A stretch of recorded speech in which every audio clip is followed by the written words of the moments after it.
You're listening to the ESO Network, your station for all things geek.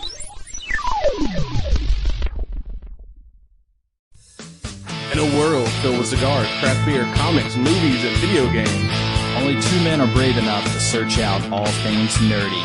It's the Cigar Nerds Podcast! And welcome to Cigar Nerds Podcast. I'm your host, Smokin' Joe. I'm your occasional fill-in substitute co-host, Ginger Avenger. Brad is on the road again, so... Brad is dead. Brad is actually dead. You just don't know it. It's possible.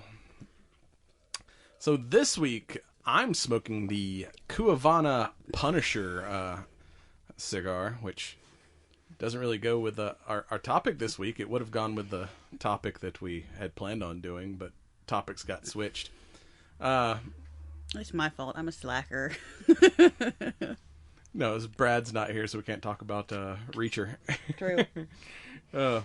So yeah, this thing has a Nicaraguan Habano wrapper, a dark Habano wrapper over a bunch of aged Lajero, also from Nicaragua.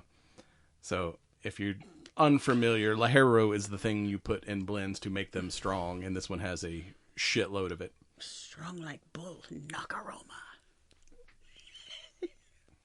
Oh yeah. Never mind. There's things called inside jokes that the audience won't understand a bit, but like care. the three people out there in the world that know what you're talking about will giggle. Yes, they will, and that's all that matters. Those three people are all that matter. Oh, and of course you're smoking. No one cares because it's the same thing you smoke every week. So it's like, when we review cigars. Is it? Yes. No, because I've been No, I think the last time I smoked a 20. I think. All right, then. Well, if you've not talked about it, what are you smoking? I'm smoking the Girl with No Name, and I don't remember what the name of the brand is. Drew Estates? I can't read it. It's Deadwood small. Tobacco. It's a Drew Estates company now. Yeah, okay. Deadwood Tobacco. That's what it is. It's the Girl with No Name, because for some reason we didn't name this brand. We named the other ones. They were pretty clever. Fat Bottom Betty and... What was the other one? Sweet Jane. Sweet Jane, yep. There's a third one too, I think. I don't know. There is, but I don't can't remember the smoke name of that one either. But I'm familiar with the Fat Bottom Betties and the other ones. But yeah, you tend to smoke one of those like 3 cigars, so it's like True. Every time we record, try to do something different. I gotta tell you, so far, just from the start of this here cigar, it is spicy as fuck. I mean, not just peppery. This is like smoking a habanero cigar. It is like heavy on the spice. Yeah, but that's like right up your alley, it's isn't like it? My mouth is all like tingly. Your mouth is all tingly. Yeah, but you like that kind of stuff, so that's fine. Yeah. Like I said, I always say, cigars like working out. If it doesn't hurt a little, you're not doing it right. Hurt a little. I don't know about hurt a little, but you got to feel like you've done something. It's not like a freaking cigarette. It's meant to be an experience. it is an experience. I just happen to enjoy my experience to be sweet and friendly, kind of like my coffee. I wanted. Nah.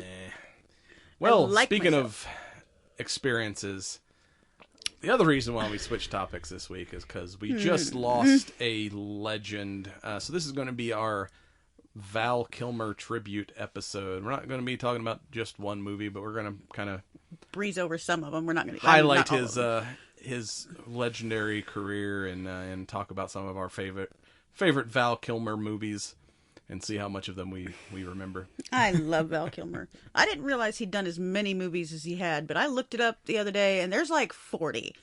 It's a long-ass list, and some of them I've never even heard of, so they may have been lower budget or something, but there's like a lot.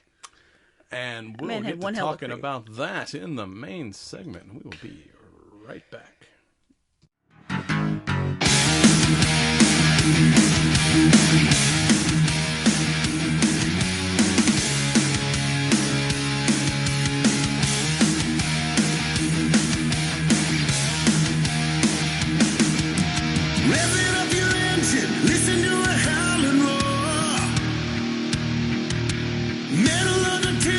Begging you to touch and go.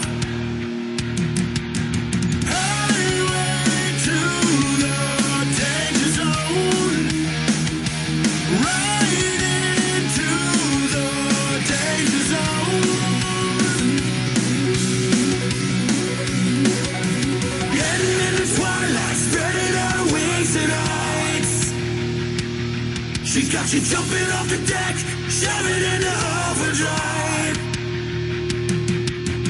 Highway to the deck. And welcome back to the show. We're going to talk about the history of Val Kilmer films. And I don't know why I just started talking like Casey Kasem. I'm surprised you know who Casey Kasem is. We got a long-distance dedication coming to Val Kilmer, because we love him. Because he's awesome and so fucking hot. All right, well, what was your first Val Kilmer experience? Real Genius. Because I didn't... Actually, Real Genius was first. But, yeah.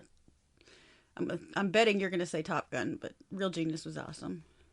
Probably was Top Gun, but Real Genius was like one of his like very first film. And it's kind of funny because... Yeah, if you started with Top Gun, you know Val Kilmer more as the Action serious hero? actor. But yeah, he got his start in comedy with like Top Secret and Real Genius. I never saw Top Secret. I don't know what that is, but I might have to check that out. Top Secret was a action comedy. It came out in '84. But it was kind of like parody movies before like parody movies were a became thing. popular.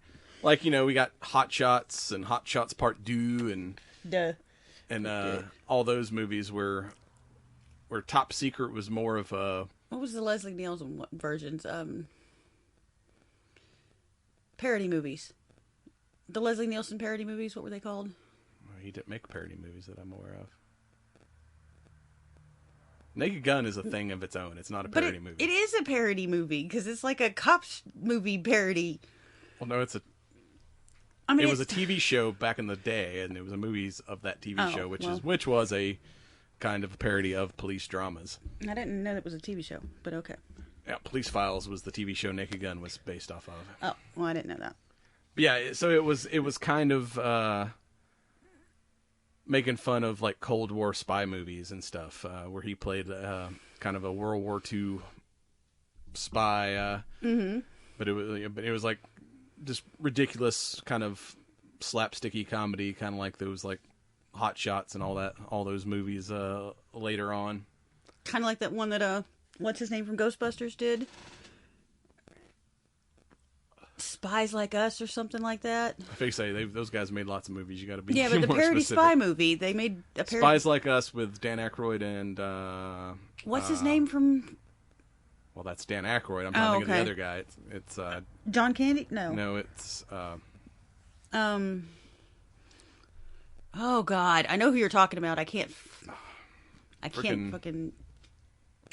The guy from Vacation and shit. Chevy Chase. Yes, Thank you. There you go. All right. Dan Aykroyd and Chevy Chase. And then, of course, Bill Murray and had Stripes. Yeah, that's kind of a spy movie. Oh, it's kind of a military parody movie. Yeah. It's in the genre of Bill parodies, Murray is I guess. who I was thinking of. Not Dan Aykroyd. It's Bill Murray. That's what I was thinking about. Bill Murray was not in Spies Like Us. That was Dan Aykroyd. Well, okay, my bad. But they were both in Ghostbusters, goddammit. Moving on. Anyway. How did we suddenly start playing 6 Degrees of Kevin Bacon? I haven't gotten to Kevin Bacon. We're talking about Bill Murray. Anyway, she's got like a new, like, where he's like some kind of bounty hunter fighting demons and shit that I've not had a chance to watch yet. You showed me some of that. I have to check that out. I'll have to see how that is. It looked I don't know. interesting. It might be all right because Kevin Bacon's not bad. I didn't like him when he was younger, but he's not bad. Anyway, back to Val Kilmer. Yeah, I was going to say, like, how do you not like Kevin Bacon? Fucking Real Genius. Fucking awesome. Tremors, man. Tremors is awesome, Don't but talk shit about Tremors. Fuck a bunch of Footloose, okay? Fucking ass blasters. Ass blasters are awesome, but I think the record's 27. I watched fucking Tremors for Burt Gomer. Okay, that was what I was doing that for. It wasn't about Kevin Bacon. It was about Burt Gomer. But yeah, Top Secret it's one of those like I was too young to watch it when it came out, but it's one of those I found later on. And I was like, yeah, this is. Well, I mean, it came out in pretty fucking funny. '84, so like, I was barely alive and you were young. I was 37. I think you lied to me about your age at some point then.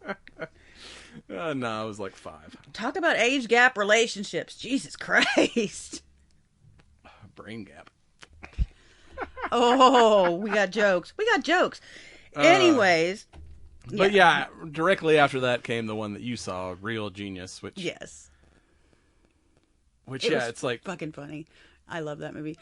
Laszlo that lives in the closet and has his own little underground network, and Kent, this is the voice of God, Kent. Oh yeah, when they put a microphone on his molar, it was funny. So they could like make him think he's hearing voices in his head.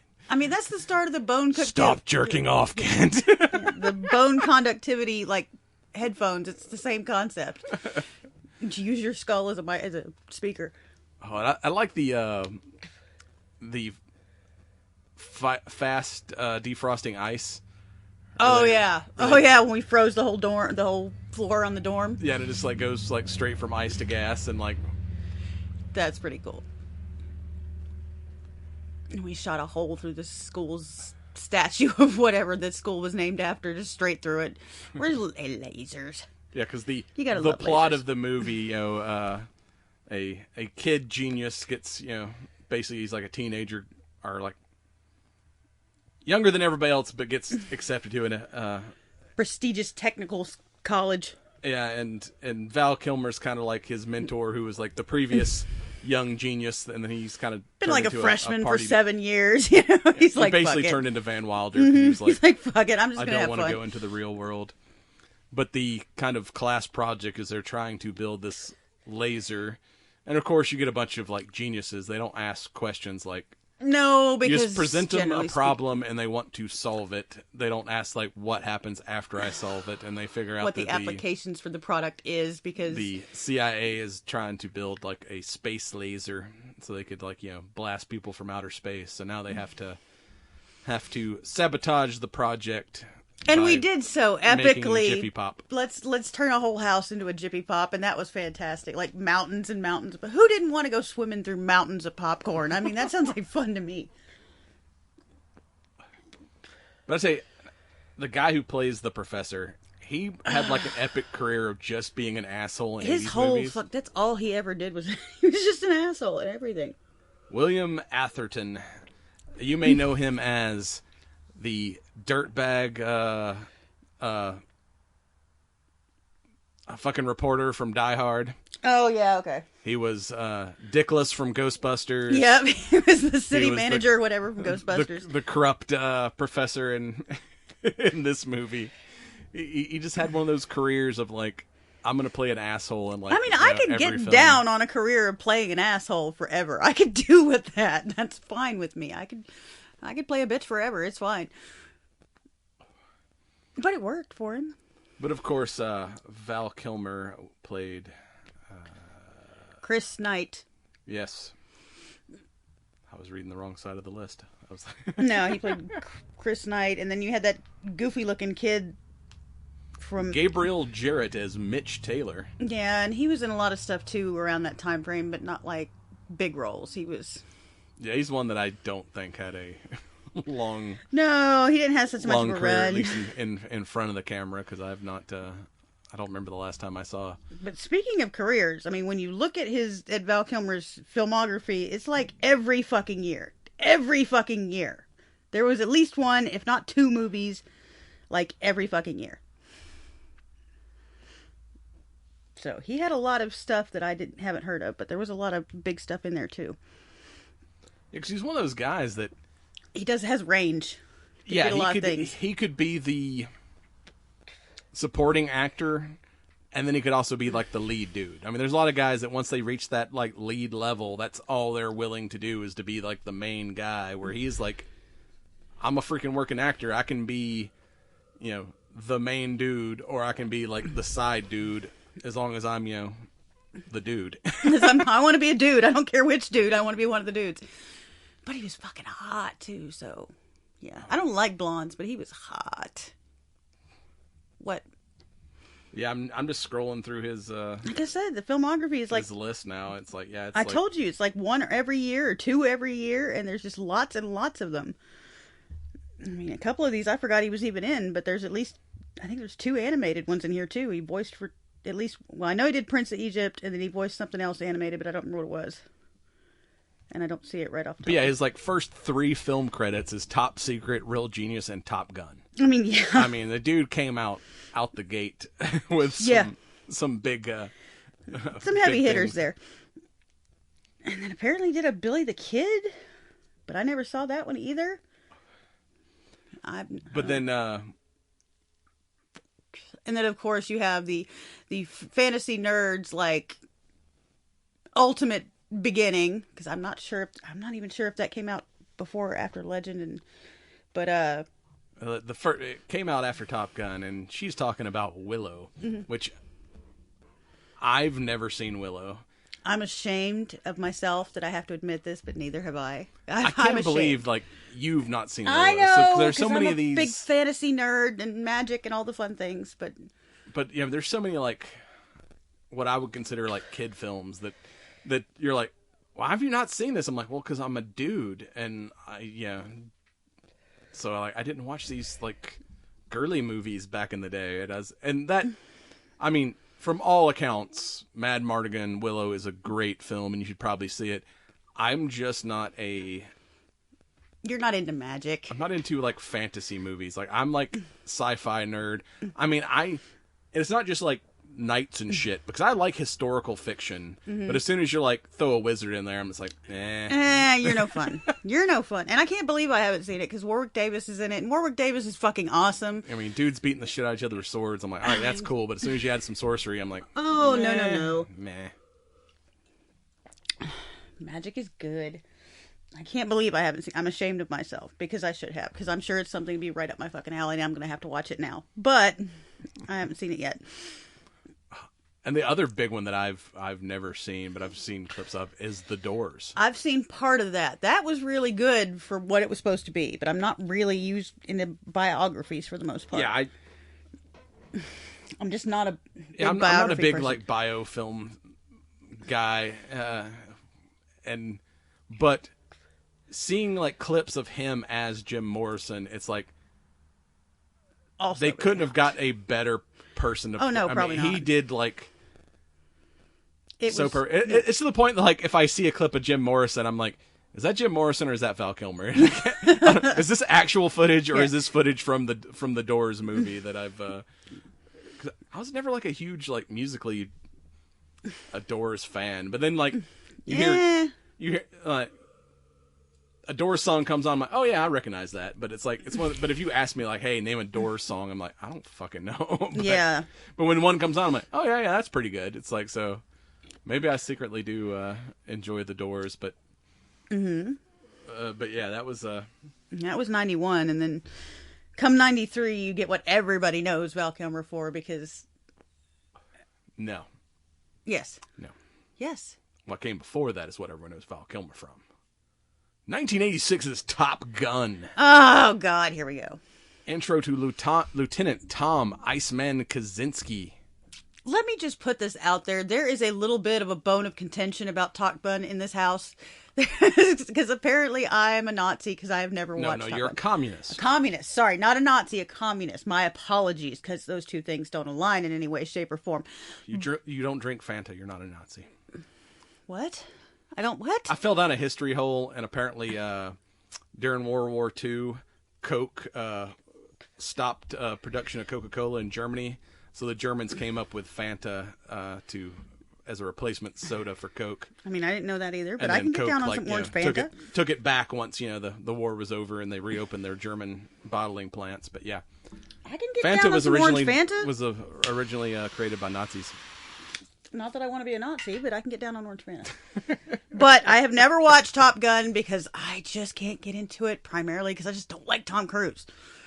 I'm sorry, I just don't. I don't like 90% of the stuff he's done. I didn't watch anything past the second Mission Impossible. There's sorry. like 7 or 8 of those now. Well, in I only watched. In fact, the we're going to talk one. about another one in the in Nerd News later on. So I only watched up to the second one because I just can't stand Tom Cruise. I just don't like him.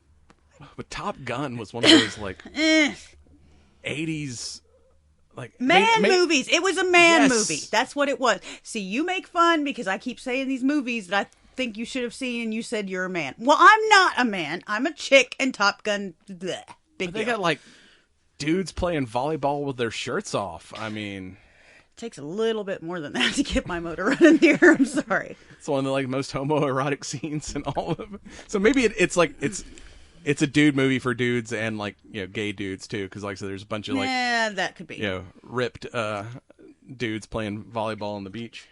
Well, they're supposed to be all like Air And Force, also, so you know, of course they should. They're supposed to be Also, ripped. you know, dudes walking around in the locker room in their whitey tighties. Because this was an era pre-boxers, I guess. Yeah, that's true.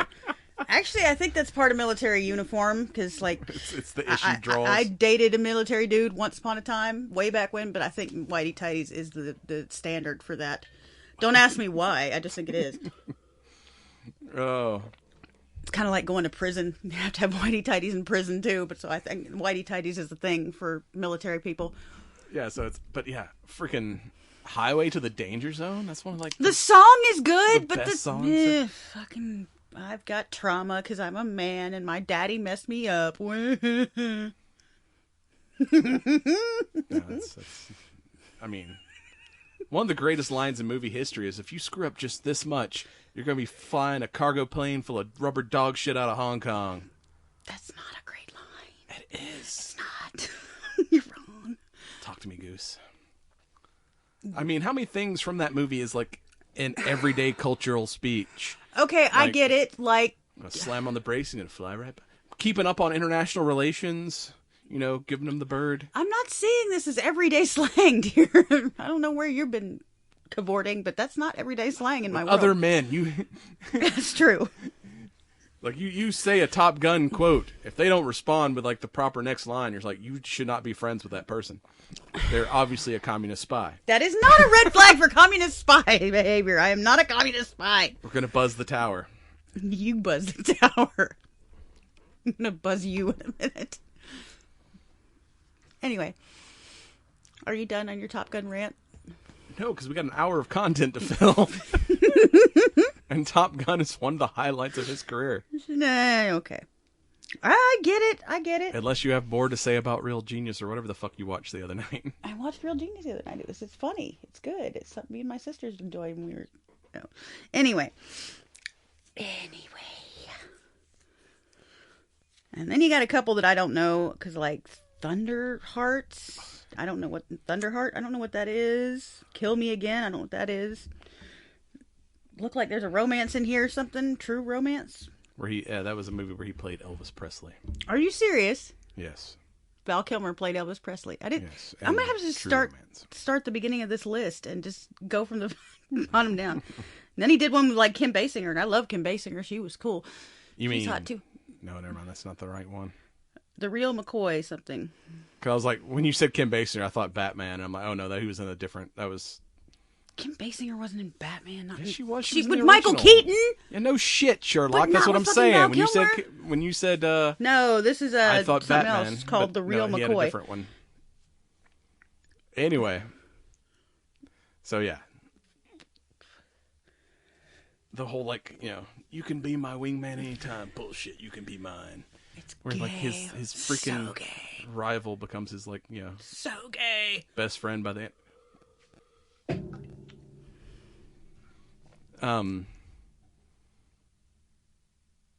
Best friend becomes his rival becomes his best friend by the end. Mm-hmm. Wasn't what's his name Anthony Edwards in that too? Yeah, Wasn't he was the one? Goose. He was the one that died, right? Yeah. Because I saw something on him not too long There's ago. a bunch of like guys who went on to like, because I think it was Merlin was there was a lot of big names in that movie, from what I remember correctly. Like people that had pretty prestigious careers afterwards. Yeah, well, like, who was that? I think I can't remember. It might have been Merlin, but it was the dude from Die Hard, and he was Dude from Die Hard. from Texas, Walker Texas Ranger. He was Trevette. Oh, okay. Yeah, I so can't he was remember like his one of the name other, either, but I know who other you're talking pilots, and They had a lot of them had big TV careers, because like Anthony Edwards started doing like ER and medical shows, and he was on those forever fucking ever.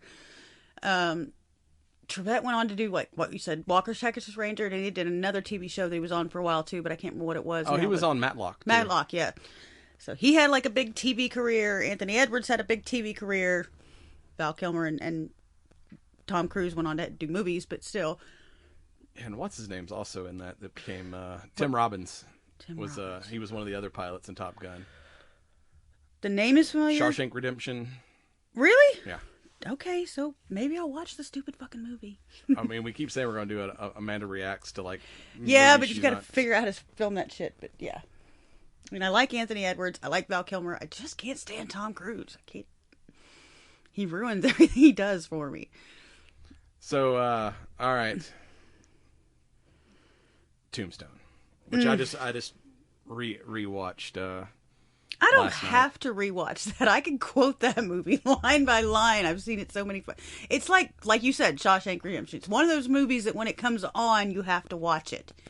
Yeah, it's like any excuse to watch Tombstone. Like I didn't need to review Tombstone for this. No, but I'm like, I had some time. I'm like, I'm gonna drink some whiskey and watch Tombstone. Because I'm a goddamn man. Exactly. That's what you put on your pajamas, you drink whiskey, and you watch Tombstone. That's I would love to disagree with you, but I'm not, because I've watched Tombstone probably 1,000.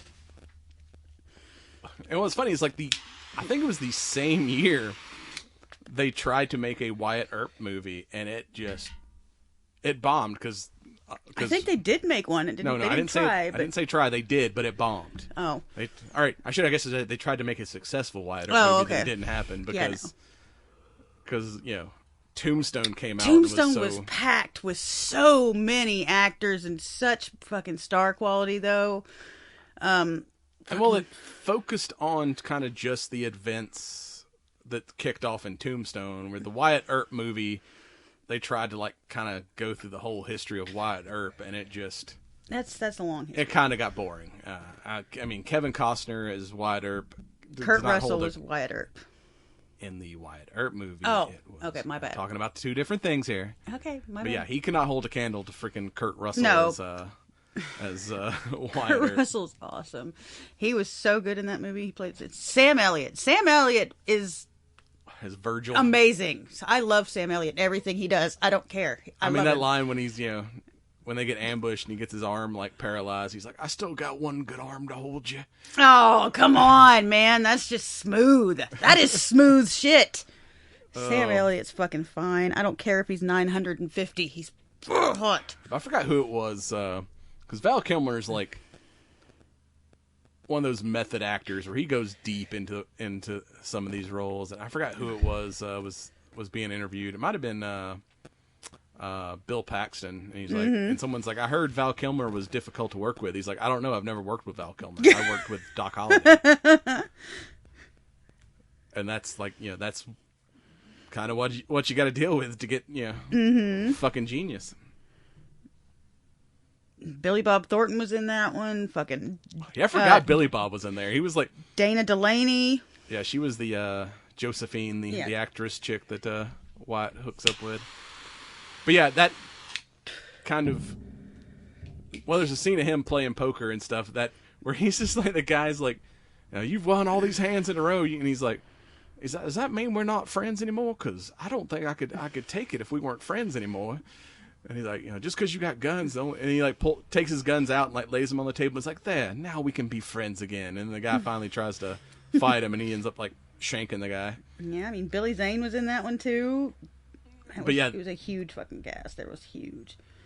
Yeah, when they first get to Tombstone and Wyatt and decides to get them a stake in he's like, the one bar in town that's not doing too well, and he's like, well, I got this asshole dealing cards and I can't get rid of him. And he's like, all right, he walks in, he's like, you're in my seat. And he's like, I'm getting real tired of you, mister. Well, do something about it. And he just keeps slapping him in the face. And that line is like, well, you going to do something, or are you just going to stand there and bleed? Yes. That's the one that you can quote around. That's the one. If you can't, somebody around you can't quote another line to Tombstone, then you're not my friend. But that leads us to, if I didn't think we were friends, I'd be so...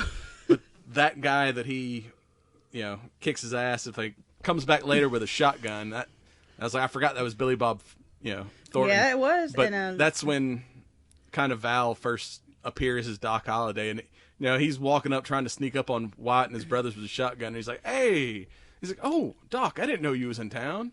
Yeah, and he's like, And then Doc goes up and starts talking to like Wyatt and them, and he's still standing there with like the shotgun, like, oh fuck, Doc Holliday's here, and he's like, oh, I forgot you was here. I'm sorry. You can go now. You're dismissed, motherfucker. Yeah. Just standing there with his shotgun, like. And I mean, I love Billy Bob. Yeah, I'm not gonna lie, Billy Bob's awesome, but he's just standing there like, what the fuck? He's like, what? That's Wyatt Earp? And he's like, Doc Holliday. He's just he's like, oh, I forgot you were there. Yeah, you can go now. God, he was a bad motherfucker in that movie. They were all bad motherfuckers, but Doc Holliday was on a whole other level. He's a bad motherfucker. Oh, just when he's that, as someone who likes to dress steampunky, the red vest outfit when oh yes, when oh yes, oh yes. Oh fuck, what's his name? Michael Bihn's character, Johnny Ringo, is threatening them in the street, and he's like, I'll be your he's like, none of y'all want to play for blood. He's like, I'll be your Huckleberry. I'll play for blood. And he just kind of steps out. And he's like, and the rest of the Cowboys got to drag him off before Doc fucks him up. But that's like, just that him like you want to play for blood? That's just my game. We can play. I mean, I'm in. Or when they first meet, and I mean, it's one of those things that comes down to if you don't have, you're gonna be dying. You got tuberculosis. You're gonna be dying. You might as well just fuck up everything you can because it don't matter really. You're not gonna have a long life. We already know. But that when he first meets him, and then he's like, oh yeah, I guess this guy's supposed to be pretty fast. And he starts doing all like the gun tricks and stuff. He's twirling his guns. And then Doc's like, don't even pull his gun. He just takes finishes his whiskey cup, which those little tiny whiskey cups are cool. The ones that collapsed. Yep. Does all the same tricks that he does with his little whiskey cup. And it's like, just such a dick to be a dick. It's great. Just to be a dick. It's fantastic. Gotta love assholes. I like assholes. I've always liked we have this well established. I like assholes. And when he pretends he's sicker than he is after they've kind of started the war with the Cowboys, and Johnny Ringo's challenged Wyatt, and Doc gets there first, and he's like my fight's not with you, Doc. And he's like, we started a game we didn't get to finish. You remember? Play for blood? And he's like, oh, I was just kidding. I was playing. I didn't mean it. Please don't hurt me. He's like, I wasn't. I wasn't. I was playing. Please don't hurt me. Please don't. Oh, yeah. When he just like, bitch, you know you're not as fast as me. You know it. You absolutely know it. Nails him in the head and like reholsters before he even gets like fully gun. And then like that, come on, man. Let's as he's like stumbling down. And then when Wyatt shows up, he's like, I'm afraid he could not take the strain. The strain was just too much for him. He's like, you're supposed to be in bed. No, I'm fine. I lied. I'm fine. And the guy that they use his ranch to hide out in for a little bit, it's freaking Charlton Heston. Oh yeah, and like God, who was it? Robert Mitchum is narrating for Robert Mitchum is one of the old school Hollywood, but he's narrating part of the movie. I mean, yeah, it's like Golden Age Hollywood type. But when what's his name asks him, he's like, well, what are you doing this for? He's like, Wyatt Earp is my friend. He's like, hell, Doc, I got lots of friends. He's like, I don't.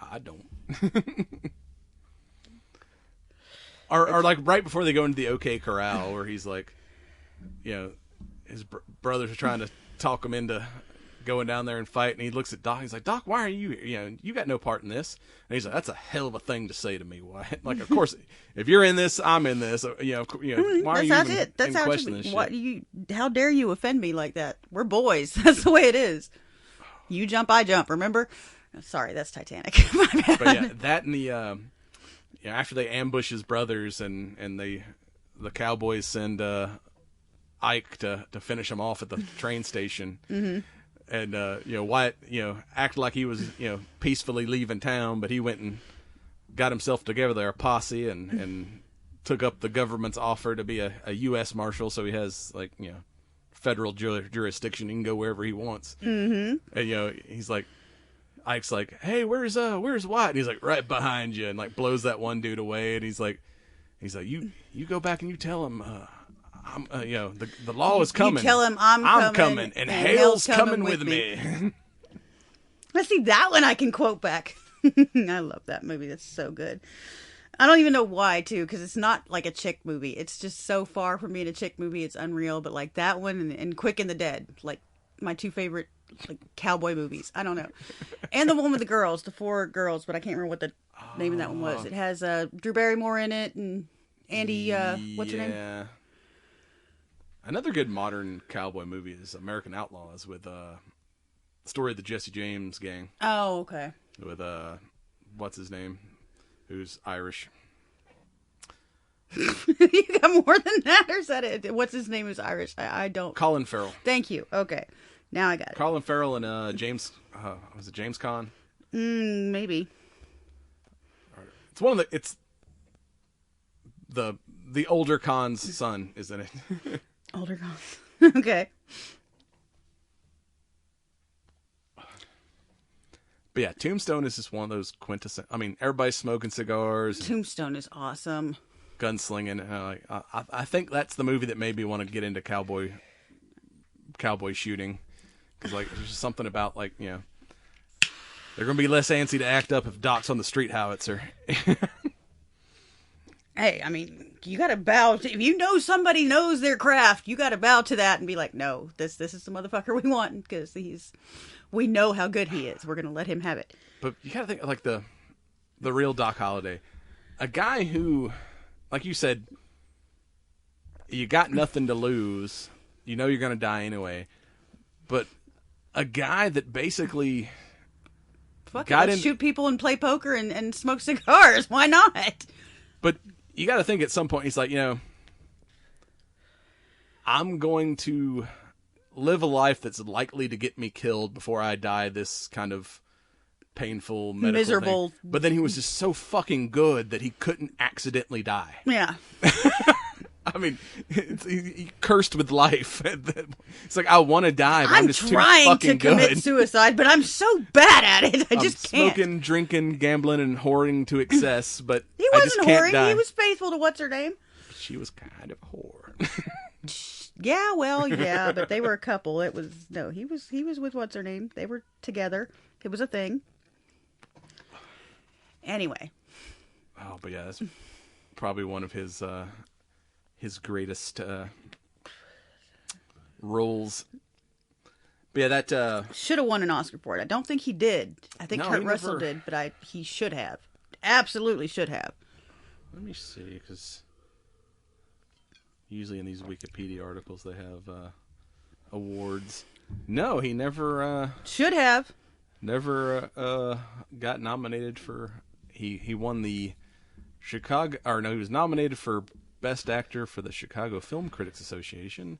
Critics' Choice Documentary Awards, he won for the documentary Val, looks like. Mm-hmm. Nominated for a Grammy, nominated for 5 MTV Movie Awards, a Satellite, and a Saturn Award. Damn. Yeah, he should have won an Oscar for Tombstone because that was awesome.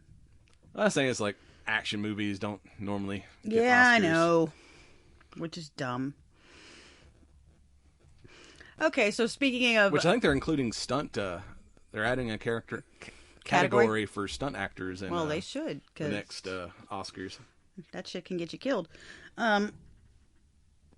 Anyway, so going from Tombstone, which is one of the greater movies ever made, to one that didn't do so hot. There was a lot of like blowback from Batman Forever. Not quite as much as Batman and Robin because everybody hated that one. But Batman That's the Forever. one where they put nipples on the bat suit.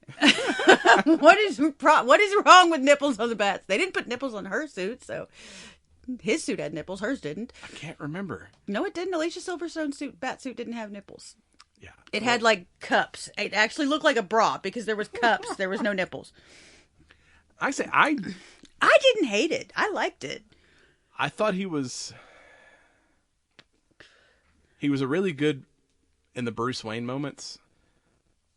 I thought he was good at Batman too, but not. Oh no, I'm thinking of something else. But yeah, well, it got a lot of blowback because it was like the first person to jump in after Michael Keaton.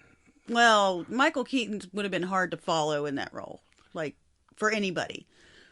And like I said, it wasn't as badly acclaimed as Batman and Robin, because everybody hated that movie for some reason. I liked it. I've liked all the Batman movies, not up until Christian Bale, but that's a different story. Don't look at me like that. I don't like him either. He's just like Tom Cruise. I don't like him either. Sorry. All right, the third Bale Batman movie's kind of, but like, dude, with the Joker, I don't like Christian Bale. Heath Ledger is the Joker. That's Heath fucking Ledger is legendary. awesome. I love Heath Ledger. I don't like Christian Bale. He's just like fucking Tom Cruise. I don't like him. But anyway. Fucking commie. I mean, that was a good... Shut up. That was a pretty impressive cast, too. I mean, you had... Nicole Kidman, like, hello. Fucking hot as hell. Tommy Lee Jones. Yeah, Tommy Lee Jones and freaking Jim Carrey. Jim Carrey as the Riddler. They played off each other so well. It was so funny. Drew Barrymore was in that one too. I think that's kind of one of the reasons Val Kilmer may have not gotten as much praise in that movie, is because you had Jim Carrey and fuck, you just said his name, Tommy Lee Jones. Just straight eating scenery. I mean, they were so over the top in their characters that you know, Batman just looked a little bit kind of muted because the two villains were just so over the fucking top. But they were great. And then you had Drew Barrymore as Sugar and Debbie Mazur as Spice, and they were both fucking hot and they were awesome. I loved it. And that was the first movie where they brought the Robin character in. Mm-hmm. Chris O'Donnell. I loved it. I thought he was great as Batman. It was great. I thought he was great as Bruce Wayne. Maybe that Batman and Robin movie was so bad that it made this one look better in comparison. I mean, maybe. I don't know. But he actually showed that he had some damage in this movie. And I don't care what you say. Batman is a very damaged individual. I mean, he actually admitted he had some psychological problems. Because Batman is fucked up. He's a fucked up human. Of course he is. But they don't usually play that. Usually it's like, no, he's superhuman. And no, he's the world's greatest detective. He's Sherlock Holmes in a cape and a cowl. Yes, but he's also really messed up. He's a messed up person. He is Batman. Like Superman has, you know, he's Clark Kent and Superman is his secret identity. No, Batman is Batman and Bruce Wayne is the secret identity. Bruce Wayne is just a false thing that Batman does to like blend into society, because he's just the bank. He's the paycheck. That's it. Bruce Wayne makes the money. That's all that matters. Playboy philanthropist. Now you're thinking, no, that's Stark.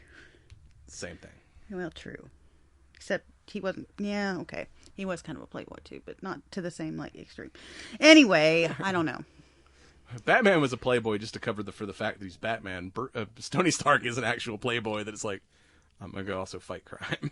Don't hand me anything, but I'm going to fuck everything on two legs. Don't hand me anything unless it's some pussy. Exactly. Pretty much. I mean, pretty much. But then again, you know, he found his one and that was that, and he stopped after that too. Just like Doc Holliday. He had his one and that was it. And that's how it's supposed to be. And then, and I don't know if you've seen this one or not either, The Island of Dr. Moreau is a fucked up movie. That shit is twisted. I've seen like bits and pieces of it. I've never actually seen, but he pretty much just did that movie because he wanted to work with what's his name? Who? Marlon Brando, yes. He said, he's like, I did that movie because I wanted to work with like Marlon Brando. I didn't care what the movie was about. Fucked up movie, he's though. like, I just wanted to work with Marlon Brando, so that's why I did that movie. I mean, Fairuza Balk was in it. I like Fairuza Balk, but Marlon Brando, and yeah, it was a fucked up movie. But it was good. I enjoyed it. It was just a fucked up movie. But I mean, I think that one was based on something earlier too, so I can't remember. It's based on a book. It is, yeah, but there was, Wells. I think there was an earlier. Probably because H.G. Wells was really old. So I think there was an earlier version of the movie, but that one was fucked up. It was a little messed up. And I completely forgot about that, the one after that. The Ghost in the Darkness. That shit was awesome. That's a good movie. I've watched that at the cigar shop a couple times. Yeah, it's about... I completely forgot about that, but that shit's awesome. Yeah, he plays Colonel John Henry Patterson, which he's like there's they're building trying a to build a railroad in Africa, and there's this lion that's just killing all the workers. It's like literally hunting the humans and like friggin'. I mean, that part where it invades the hospital. They're trying to bait it, and it outsmarts them and invades the hospital and starts eating all the injured dudes in the hospital. Shit. It's just fucking bloody. But yeah, it's like him and Michael Douglas. yes, as these two hunters that are, where Michael Douglas is kind of like the older hunter, and he's The new kid. trying to kind of take Val under his wings, and they're trying to hunt down this pair of freaking lions. It's like This like is Jaws, based on a but true with, story too. This is this actually happened. It was two rogue male lions that decided they were going to go ape shit and just kill everybody, because it's based on a true story. So. I mean, it kind of plays like a horror movie too. It's like Jaws, but with lions instead of a big ass shark. And it's not just one you got to worry about. It's brothers. There's two of those motherfuckers. That was a good movie. I liked that movie. It's just bloody as shit too. I can't believe I forgot about where, it. 'Cause where they eat all. I fucking love big cats. I can't believe I forgot about this movie. But yeah, and that's just crazy. Because those things will just like sneak up on you and just snatch you up in the darkness. And that's what cats do. y'all just chilling. All of a sudden, like, hey, where'd Steve go? Steve's gone. Steve's a kitty snack. And Jogdo over there just done ate him because Steve is gone. That was a really good movie. I don't know. I need to watch like half of these again, because I don't remember half of these. I haven't seen half of these in a while, but I need to watch them again because they were really good. He tends to work with a lot of really good actors too. He tends to pair up with a lot of good. I think I would say, because like I said, he takes stuff so seriously, and he was one of those like method actors that I think he basically probably signed. A lot of these movies where he's not the lead and he's like just one of the supporting guys. He's like, I took this role so I can study. I want to work with all these other people that are so Marlon amazing. Brando or Michael Douglas, or all these kind of great actors. What about, did you ever see The Saint?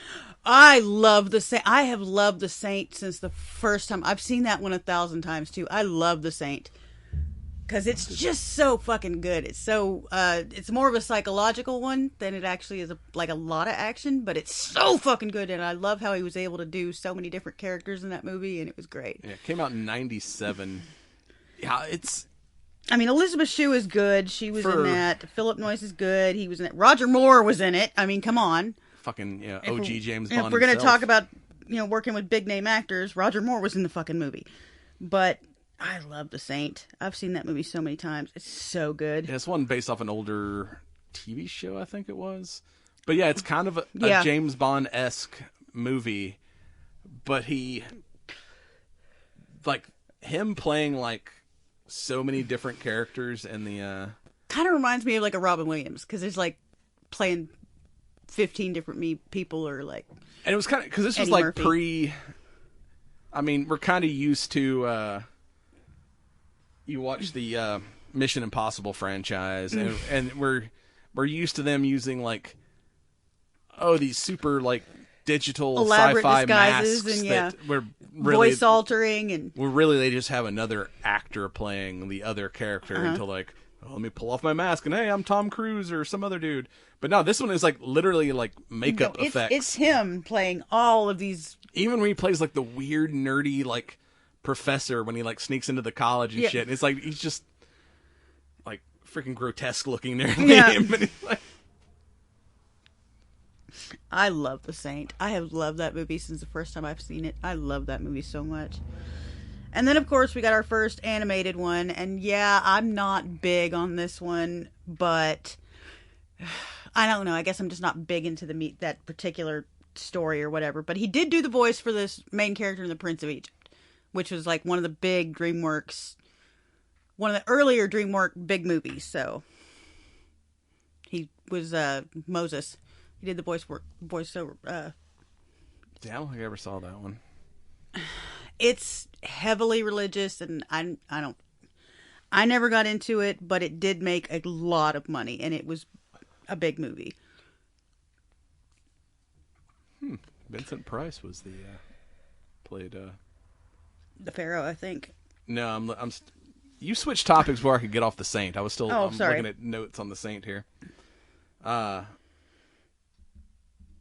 yeah, there was a reason why Roger Moore was in the movie is he played Val Kilmer's character in the '60s TV version of the Saint. Oh, I didn't know that.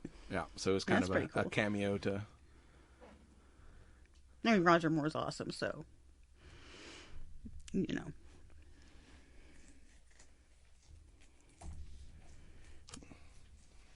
Yeah, he voiced both Moses and God in Prince of Egypt. Mm-hmm.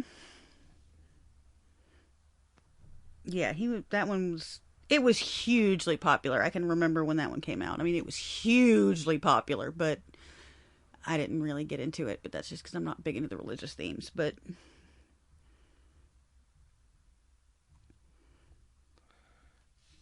and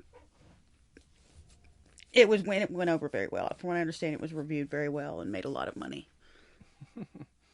Oh, and of course, him coming from that comedy background, he would always like we need like a cameo, a goofy cameo, like freaking Val Kilmer will like just show up and everything. Do you remember Jay and Silent Bob reboot?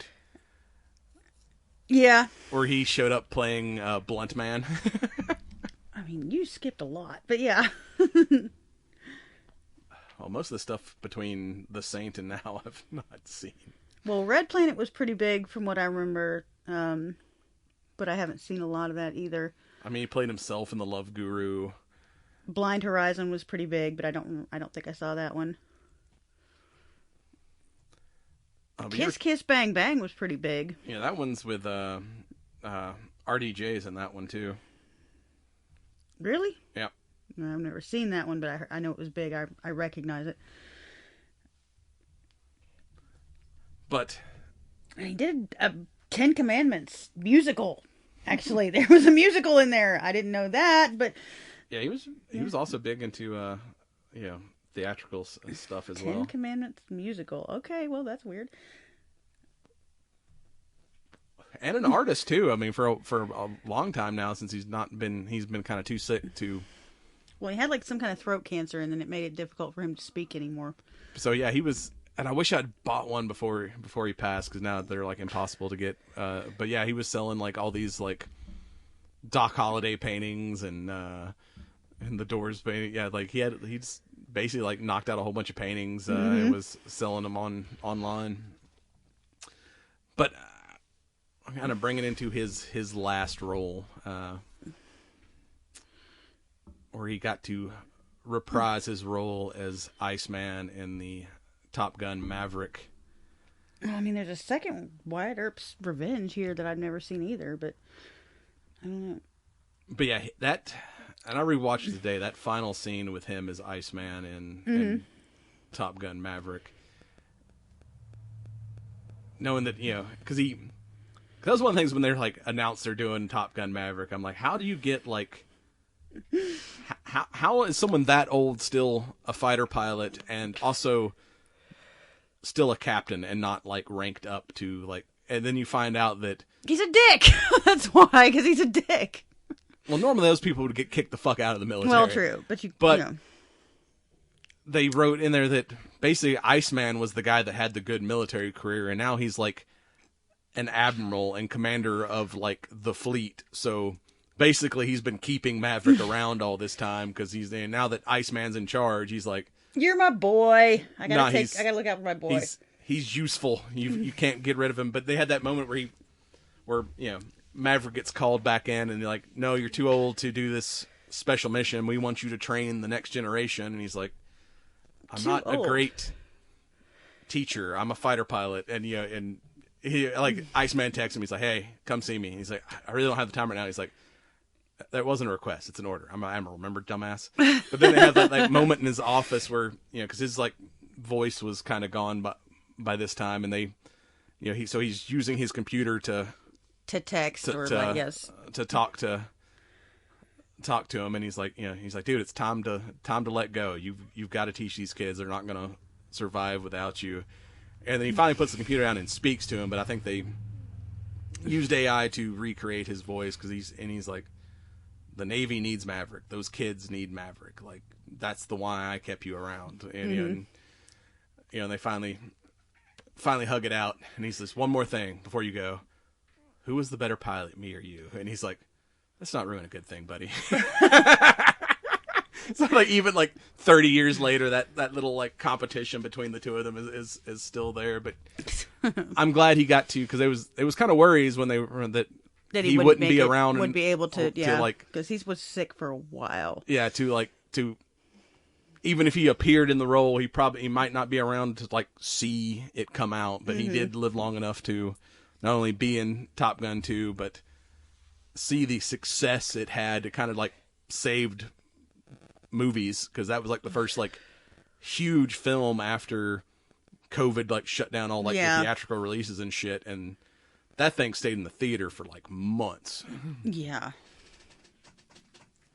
Sucks too, because I mean, yeah, I know he's older and like I know he was sick, but like he was unproblematic. How do you manage that long in Hollywood and still be unproblematic? And because there's so many Hollywood people that are such a problem.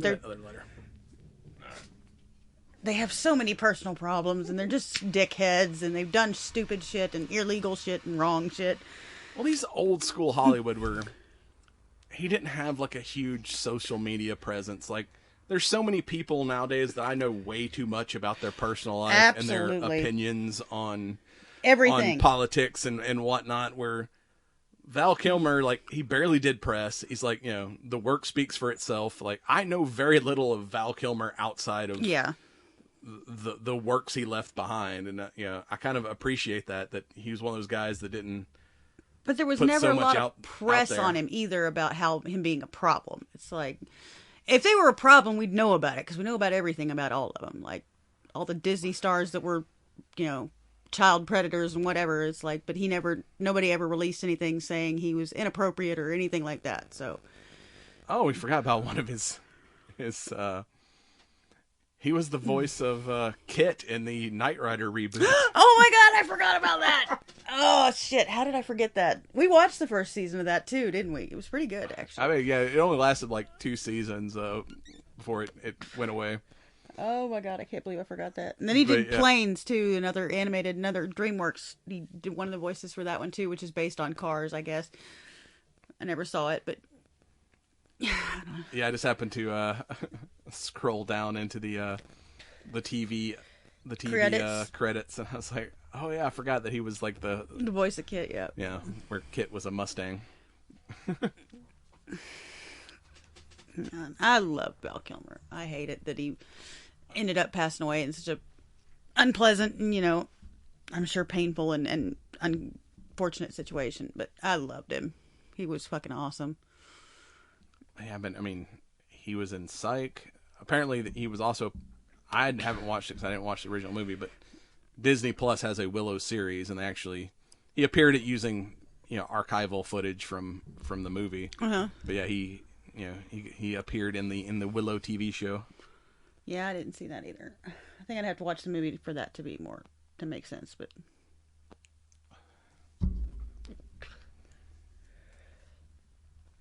But yeah, that's. Can you think of any other? I feel like he did a cartoon series. I feel like he voiced a cartoon series that I watched, but for some reason it's not coming. I'm not seeing the credit for it, but I feel like I don't know. I feel like he did a voiceover for a cartoon series, but I just can't. I can't remember what it was. Yeah, I don't think I ever saw Kiss Bang Bang. I need to watch that. Oh yeah, he was also in Mindhunters, which was a movie about kind of the whatever the FBI guys that hunt serial killers, the people who make the that stuff. Brain fart. He did a lot of Robot Chicken. It looks like that. I didn't know about that.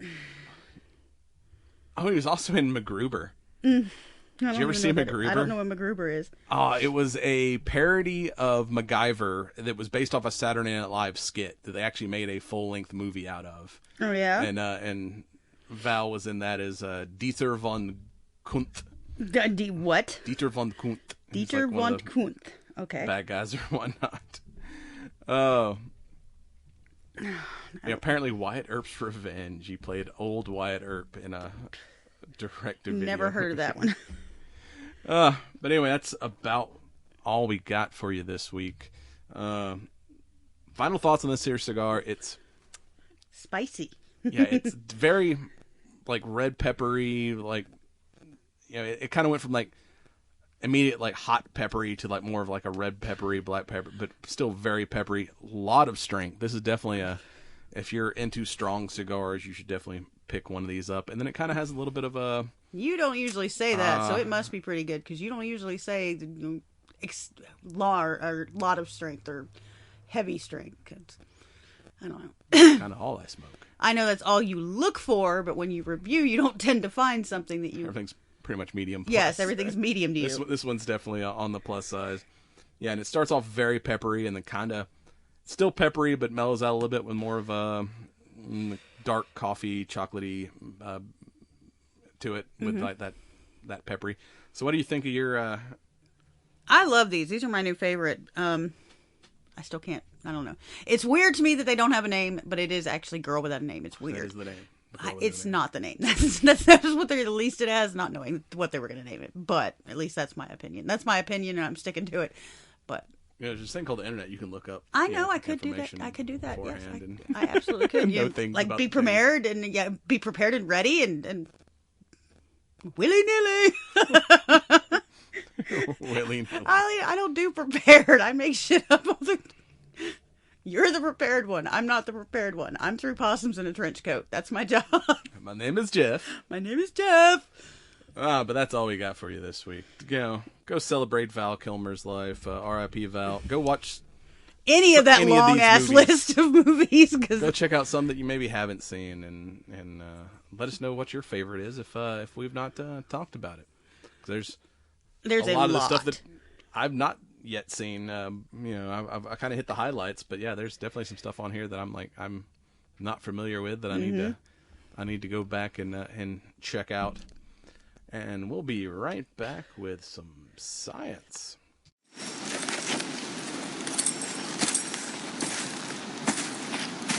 I didn't think you had it in you. I'm your huckleberry. Why, Johnny Ringo, you look like somebody just walked over your grave. Fight's not with you, Holiday. I beg to differ, sir.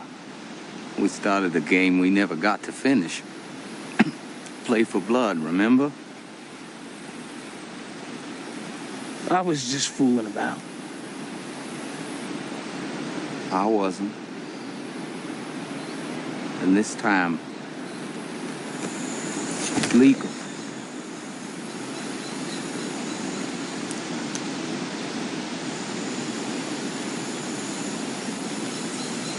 All right, Lunger. Let's do it.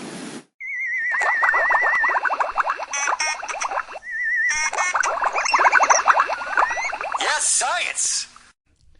And it's time for some science. Yay, science. That didn't work out. That didn't come out the way I intended, but it's close enough. We're going to run with it. So, pooping. Pooping. Hashtag pooping. Oh, God. We're going to start off by talking about pooping for science. Are we now? Yeah. Yeah. Elite athletes' poop may hold clues to boosting metabolism. Oh, really now? What are we defining as elite athletes? Are we talking football players? Are we talking like... Well, this was a French study, so it's cyclists and soccer players. Oh, well, okay. Yeah, I'll keep it. Okay. So, one of the keys to performing like an elite athlete is having the metabolism one, and maybe pooping like one. So, have you ever heard of fecal transplants? No. What? Yes, if you have certain gastrointestinal problems. Like, you've got to have bacteria in your digestive tract, you know. Yes, and if that stuff gets killed off because of some kind of cancer, maybe, or something like that. Anyway, they will actually transplant someone else's poop into you to rebuild your gut biome. Repopulate the... It's called a fecal microbiota transplant. Oh, right. In which a donor's poop is transplanted into another person's gut and is used to treat inflammatory bowel disease and other conditions. Well, Frédéric Debray, a physiologist at Rennes 2 University in France. My French accent is way worse than my Spanish accent. Yeah, your French is horrible, babe. It's horrible. So yeah, they wanted to analyze the gut biomes of top-level athletes to see how basically mice fared when they received fecal transplants from athletes. And basically the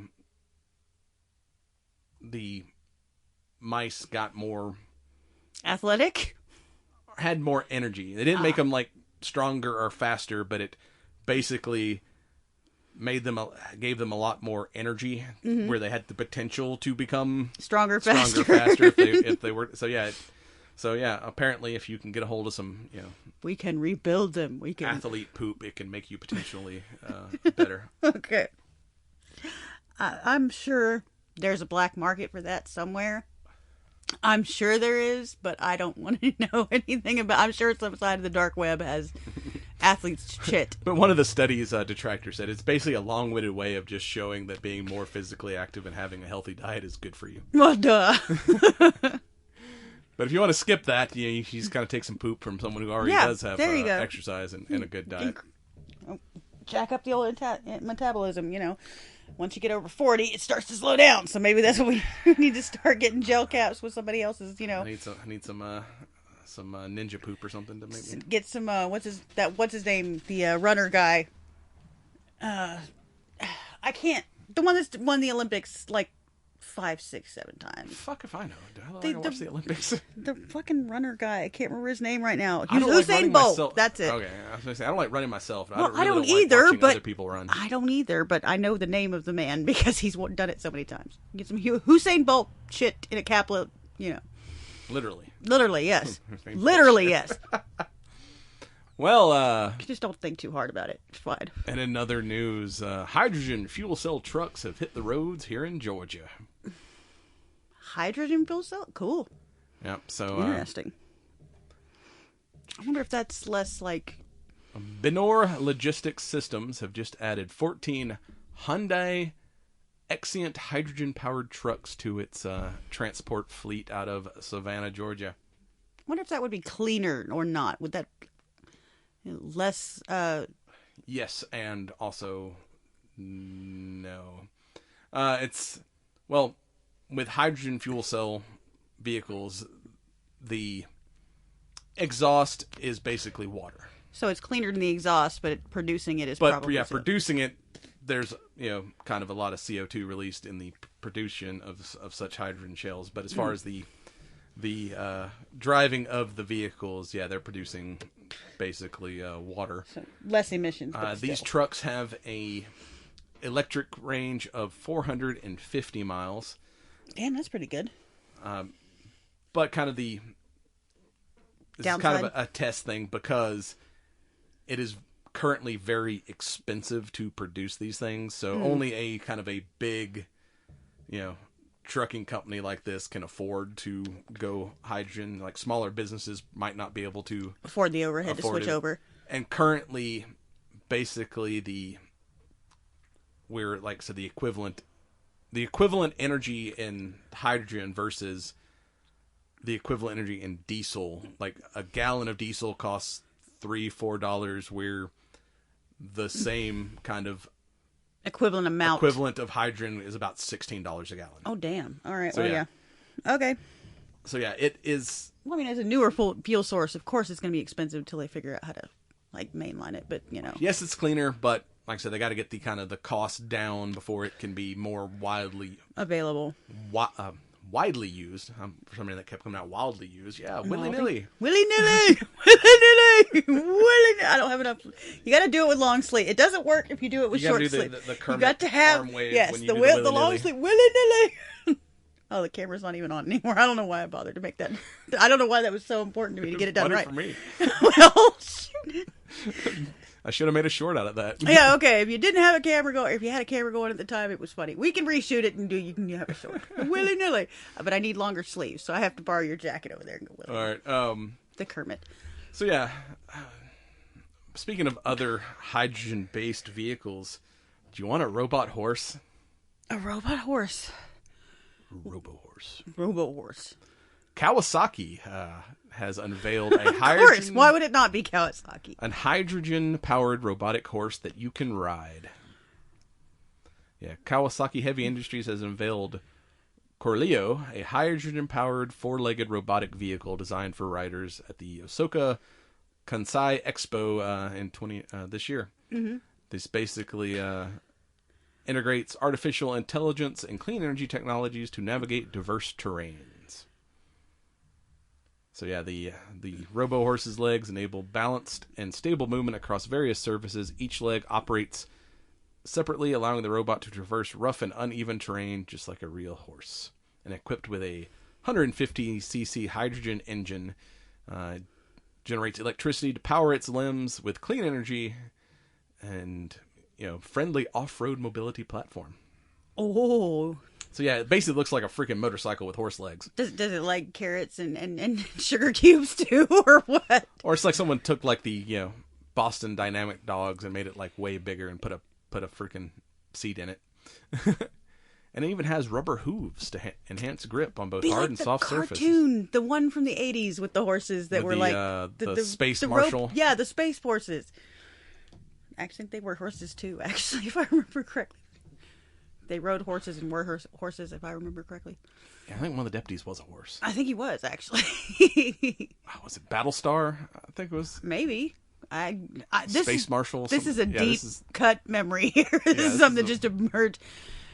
Or like the one on Rainbow Bright. Rainbow Bright had a space horse that was a machine.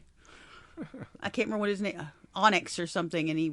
So yeah, now I just want a futuristic like post-apocalyptic cowboy movie where they're riding freaking space horses. These Kawasaki robot horses. I mean, I could pull up Rainbow Bright and show you the space horse. He had a space horse. There was a space horse. So it may be this is kind of just a concept thing at this point. They don't expect these to be. They've not released any kind of. They're for Mars because you can't have real horses in Mars. So they've not released any information on speed, range, or battery life. And they say it's probably going to be around 2050 before these are just released to the general market public where you can buy one.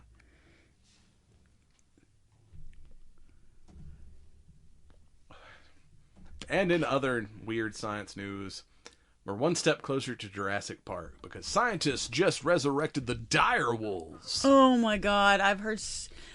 My partner at work is so deeply entrenched in this, and I have heard so much about it. There's 3 of them, and their names are Romulus and Remus, which was the first generation, and they have a second generation pup named Khaleesi. Because the Romulus and Remus are adults, but they have a second generation called Khaleesi. The first new dire wolf cubs born in over 12,000 years. A species of wolf that died about 2,500 years ago. Lives again, was the first successful de-extinction animal according to biotech company Colossal Biosciences. Mm-hmm. Yeah, I've heard a lot about this. I'm sure I'm not going to go into the moral path of whether this is a good idea or right or wrong, and I'm kind of surprised. Jurassic Park. Yeah. Shit could go wild. If we're gonna start with something, why start with a large predator? I mean, let's resurrect a dodo bird first. Which that's one of the other things they've worked on. They've been working on the mammoth, the dodo, and the Tasmanian tiger. Again, why start with large predators? We ought to start with something small and manageable before we decide we need to make predator species. So yeah, They've created 3 direwolf pups using ancient DNA cloning and gene editing technology. They altered the genes of a gray wolf, the prehistoric direwolf's closest living relative, and the results in essentially a hybrid species, which will be similar in appearance to its extinct forerunner. From what I understand, it's not going to be there's not a lot of difference in the species except for maybe height, because direwolves are supposed to be were much larger in size and than more gray massive. wolves and had a slightly wider head, light, thick fur, and a stronger jaw, so they could bite the fuck out you. Yes, let's bring back a predator. Start with something small like a dodo bird or one of those mouse or creatures. Something small we can contain before we give it teeth.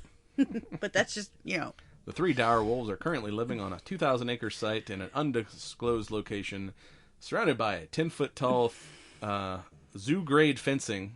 Yeah. Jurassic Park. Exactly. The fence are going to go down. The wolves are going to get out. Yep. And they've got drones circling overhead to keep people from finding. Yeah. Pretty much. Yeah. That's. Yeah. They, basically, also used ancient DNA extracted from dire wolf fossils. Yeah, kind of like Jurassic Park. They didn't use fossils in Jurassic Park. They used mosquitoes that were preserved in amber. What air? A fossil. Shut up. Shut up. Move on. That's all I got for you this week. We'll be right back with some nerd news. There are a lot of great podcasts that review Doctor Who episodes in order. The Earth Station Who podcast is not one of them. Just like the Doctor, we never know where or when we'll end up, but we'll have a lot of fun talking about it.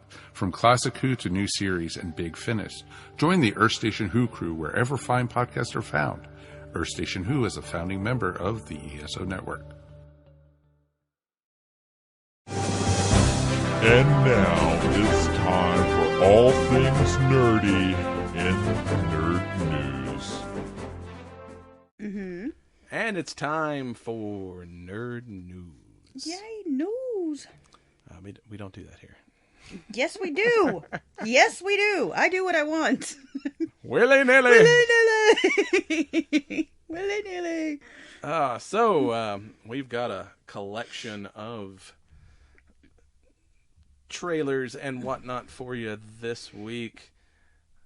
First off, a new horror movie, because you know how we like horror movies.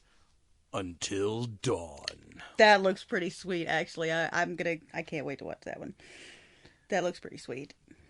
Yeah, so apparently Until Dawn, these group of your usual horror movie teenagers, young adults. Yeah. I don't think they're teenagers, but yeah. Wander upon a house looking for a missing relative, but this house is kind of trapped in a time loop. It's like freaking Groundhog's Day, but with murder. Well, you always want murder.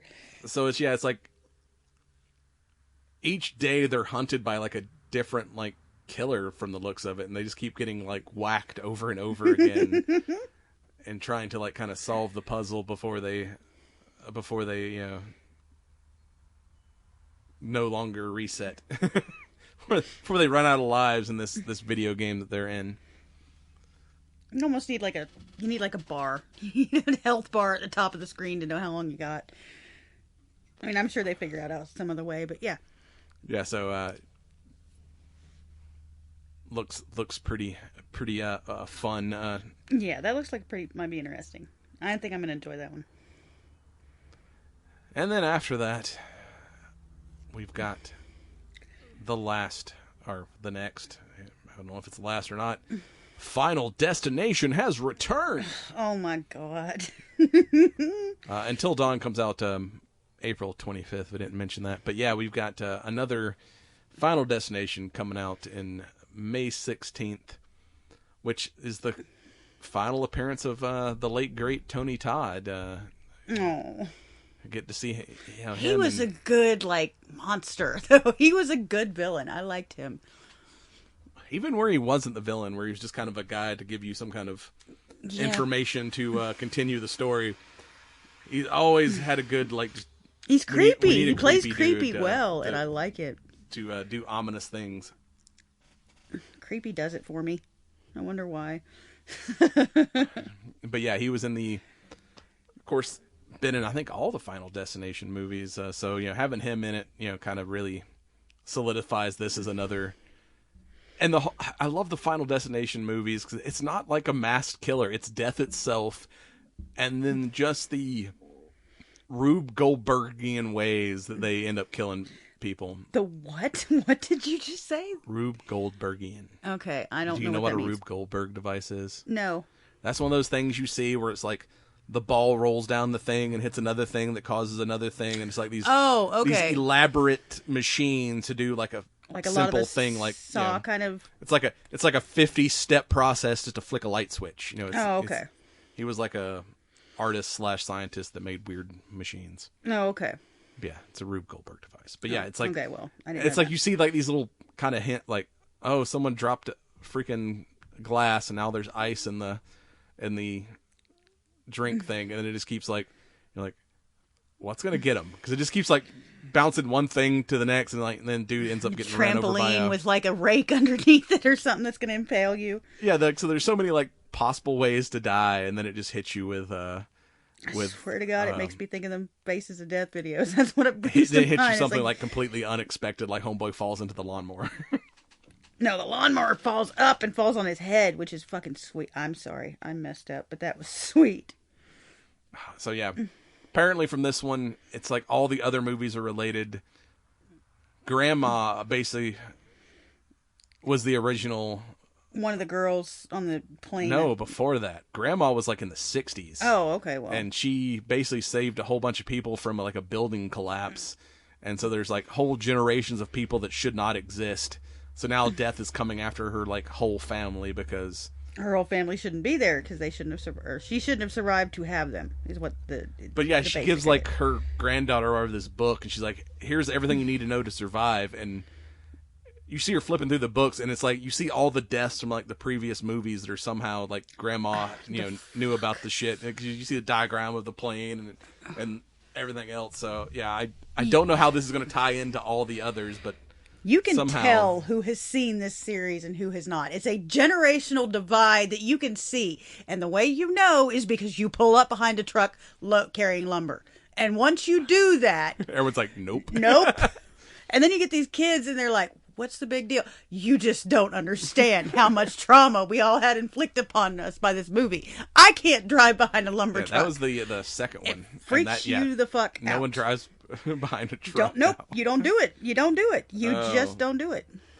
But in other news, this one's particularly sad to myself because it's cigar related.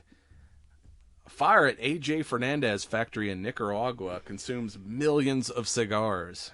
Do you need a tissue, dear? Do you need? I do, because I'm sorry. AJ Fernandez is one of those guys that makes a lot of my my favorite cigars, and a lot of the stuff is throughout the year made at the AJ Fernandez factory.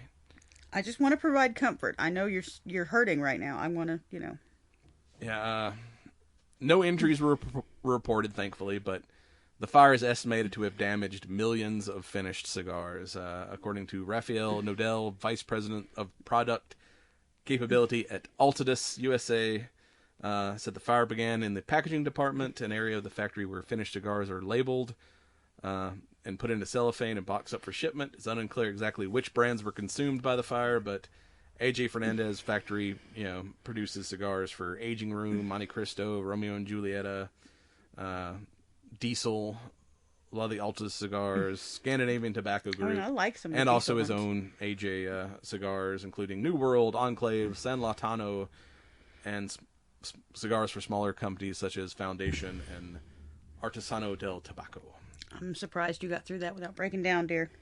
Good job. So yeah, the fire is mostly contained to the packaging area, so the factory will go on. But yeah, we got pour a little liquor out for all our dead cigar homies. Aww. But back to other news, we got a new Karate Kid coming out. That looks pretty good, honestly. I'm not gonna lie. I just finished up, the Cobra Kai series has been really great, and I guess they're finally bridging the gap between the the last Karate Kid movie and like the original Karate Kid stuff, because they did it was all right. I watched it once, but I hate what's his name as an actor. Like you hate Tom Cruise. I can't. Fucking Will Smith's kid. Oh, fucking Jaden. Jaden. Yeah, because it was like,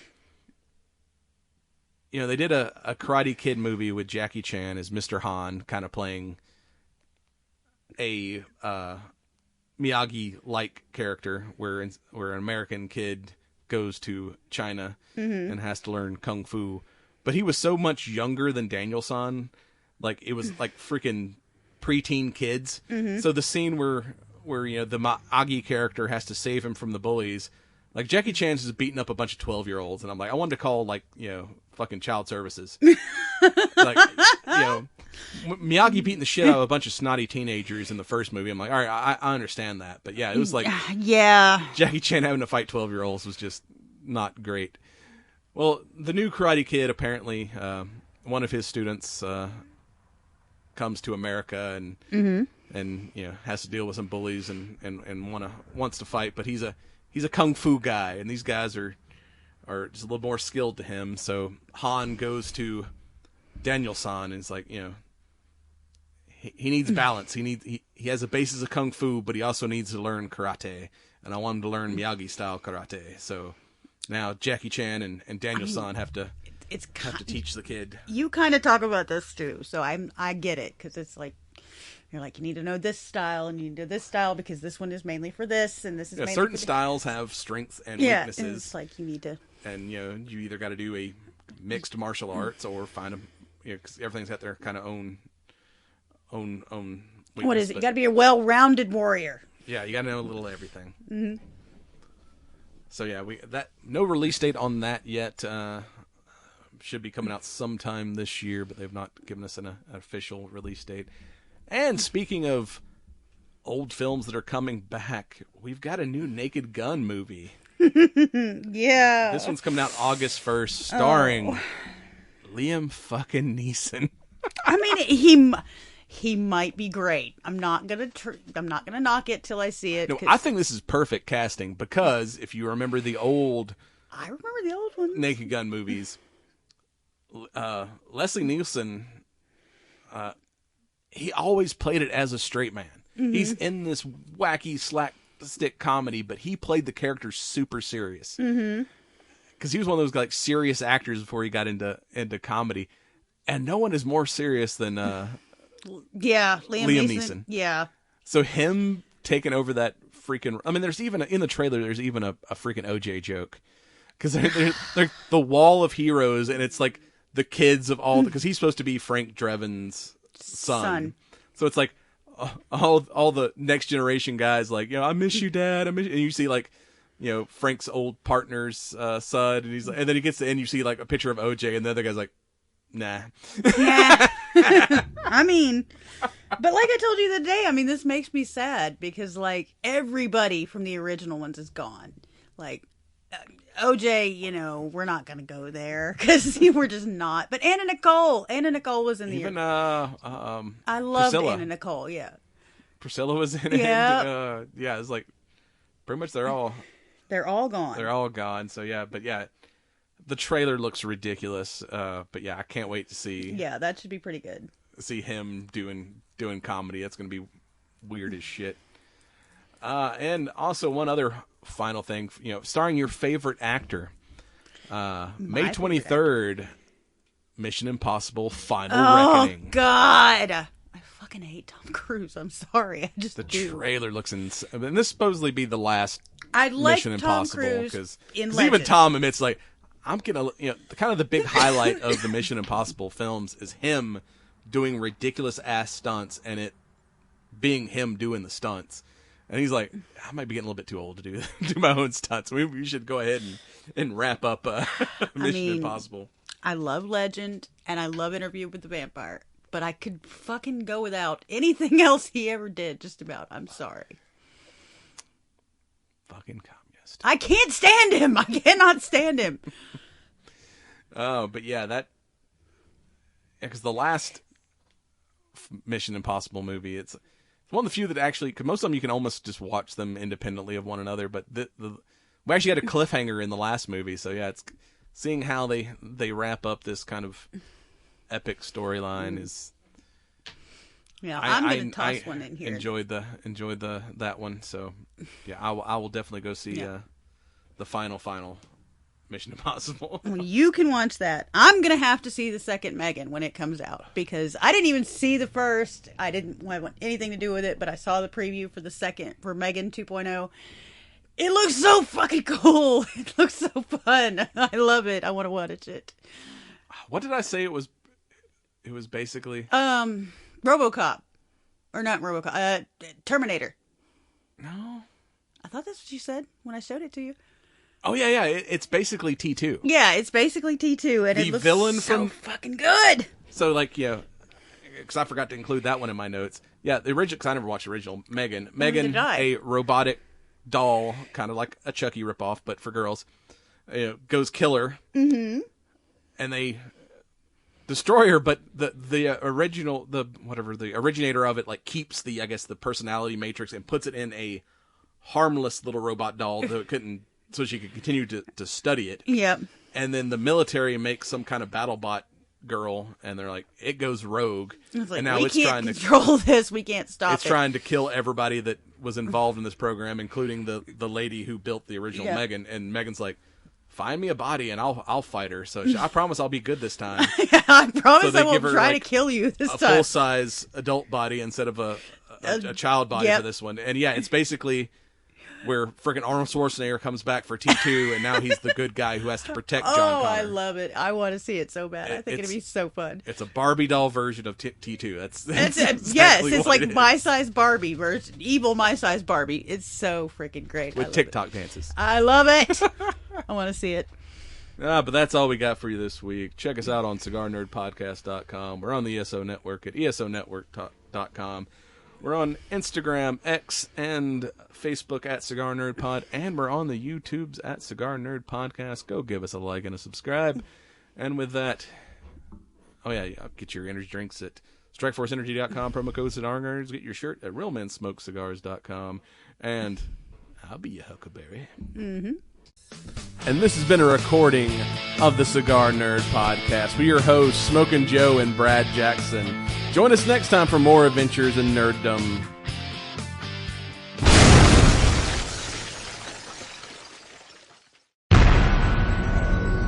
This has been a broadcast of the ESO Network. Be part of the crew and help support our shows by donating to our ESO Patreon or by shopping at the TeePublic store, which can all be found at www.esonetwork.com. The ESO Network, your station for all things geek.